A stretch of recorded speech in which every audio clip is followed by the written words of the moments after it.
ఎన్ని లీటర్ల నీళ్లు త్రాగడం వల్ల కిడ్నీలు ఆరోగ్యంగా ఉంటాయి? ఆప్షన్స్: 1 3 లీటర్లు, 2 5 లీటర్లు, 3 10 లీటర్లు, 4 8 లీటర్లు. Your time starts now.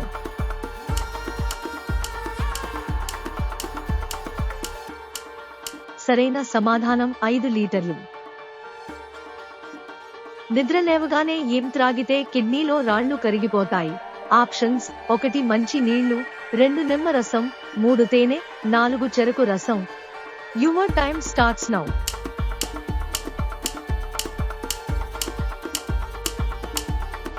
సరైన సమాధానం మంచి నీళ్లు. మీకు గనుక ఈ వీడియో నచ్చినట్లయితే దయచేసి మా ఛానల్ ని సబ్స్క్రైబ్ చేయండి.